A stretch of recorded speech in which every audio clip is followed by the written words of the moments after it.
दोस्तों नमस्कार। आज मेरे पास एक माइक्रोवेव आया है जो कि बहुत ज़्यादा साउंड करता है। तो आज मैं दिखाऊंगा आपको कि इसमें कौन कौन से पार्ट्स होते हैं जो साउंड करते होते हैं और को कैसे ठीक करना है। इस सब की जानकारी मैं इस वीडियो में दूंगा। ये मैं इसको चला के दिखाता हूँ आपको।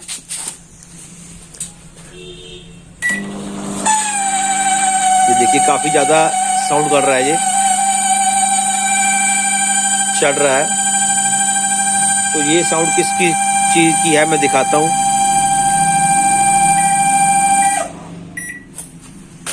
तो इसको पहले बंद कर लेंगे। दोस्तों इसको खोल के दिखाता हूँ क्या क्या चीज होती है इसमें जो साउंड करती है। दोस्तों एक ये रोटेट मोटर है जो प्लेट को रोटेट करती है।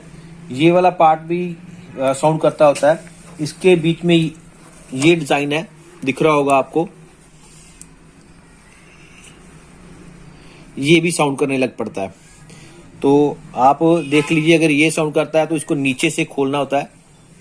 और ये होता है मैग्नेट्रॉन, ये भी साउंड करने लग पड़ता है। ये इस तरफ देखें तो एक कैप लगा हुआ है, ये कैप जल जाए तो भी साउंड करने लग पड़ता है। तो ये मैग्नेट्रॉन कहाँ लगा होता है, ये रहा मैग्नेट्रॉन, ये मैग्नेट्रॉन है, ये भी साउंड करने लग पड़ता है। तो क्या करें, इसकी दोनों वायर्स निकाल के चला के देखें। अगर ये साउंड करना बंद कर दे तो समझ लीजिए ये साउंड करता है। तो आप इसको रिप्लेस करना पड़ेगा। अगर ये गर्म नहीं करता तो ये गर्म करता है तो ये कैप होता है, इस कैप को आप हटा के इसको नया लगा दे, कोई पुराने का लगा के पुराना इसको चालू कर दें। तो ये दूसरा हो गया। एक होता है इसमें जो फैन लगा है, ये वाला फैन। ये फैन इस तरफ से देखते हैं, ये फैन मोटर है, ये दिख रही होगी आपको। तो मैं इसको निकाल के दिखाता हूँ। इस समय इस माइक्रोवेव में जो फॉल्ट है ये इस फैन का है। ये फैन बहुत साउंड करता है। इसको कैसे ठीक करना है मैं आपको बताता हूँ और इसको निकाल के सबको दिखाता हूँ आपको मैं। दोस्तों इसकी तरफ ये बैक साइड की तरफ ये दो स्टील पेच लगे हैं, इसको खोलना है आपने।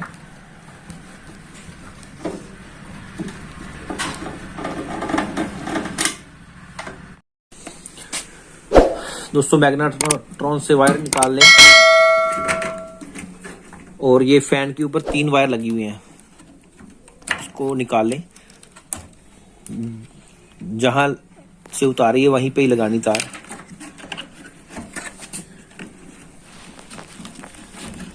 ये प्लेट है पर ये भी निकाल लें।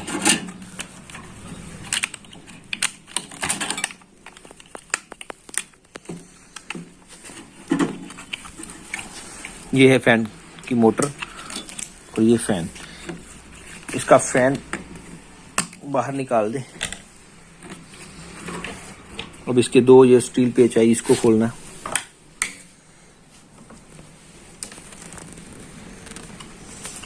बंद कर देते हैं।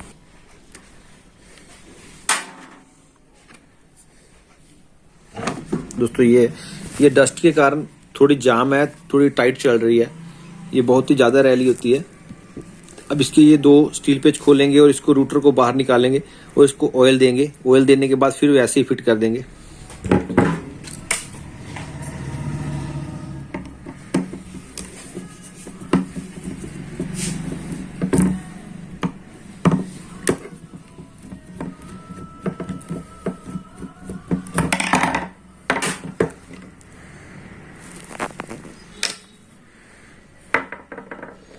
इस तरफ ये ध्यान रखें, कौन सा पार्ट किस तरफ से निकाला था ये ध्यान रखें।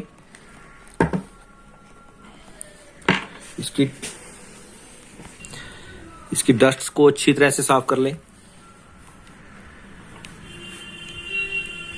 साफ करने के बाद इसके बुश के आगे भी जो लगी होगी उसको भी डस्ट को अच्छी से साफ कर लें। अब इसको कोई लुब्रिकेंट देना है आपने। लुब्रिकेंट जो आप मुगलैल है वो लगा दें। 1 ड्रॉप या 2 ड्रॉप ही दें, ज़्यादा ना दें।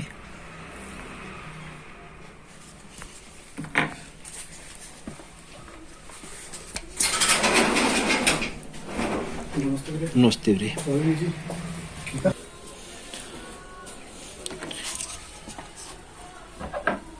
इसकी शाफ्ट को भी लगा लें थोड़ा सा।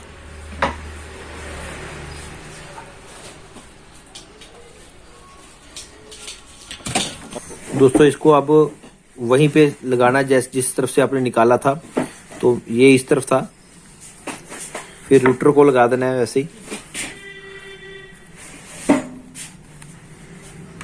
उसी तरह इसको लगा देना है।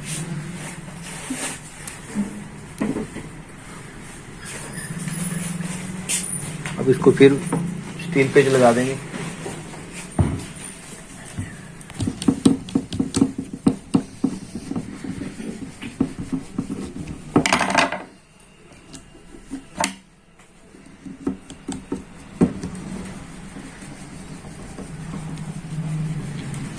इसको अच्छे से टाइट कर दें।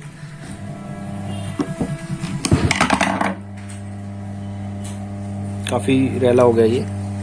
अब उसे वैसे ही फिट कर दें जैसे निकाला था। इसको वैसे ही फिर फिट कर देना है।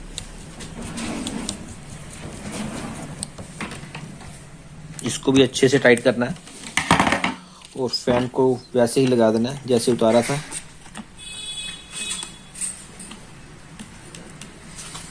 फिर वैसे ही इसकी कनेक्शन कर देने।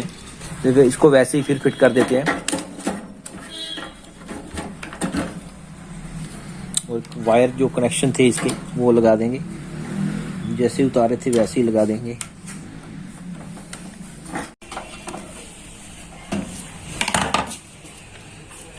इसकी प्लेट वैसे ही फिट कर दें। आप इसको चला के देखते हैं।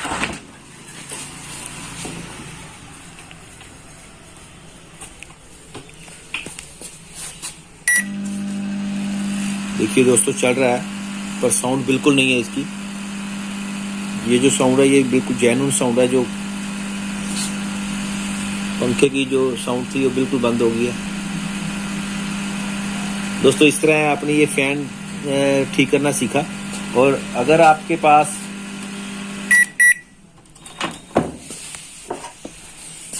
इस मोटर का फॉल्ट आ जाए, ये साउंड करने लग पड़े, तो उसको कैसे चेंज करना है वो बताता हूं आपको मैं।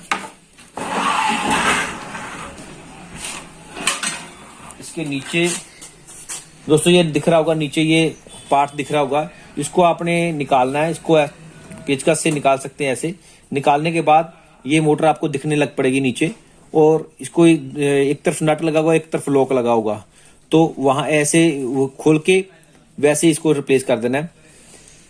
दोस्तों ये वीडियो आपको कैसी लगी प्लीज मुझे कमेंट करके बताएं। Thank you for watching. Thank you.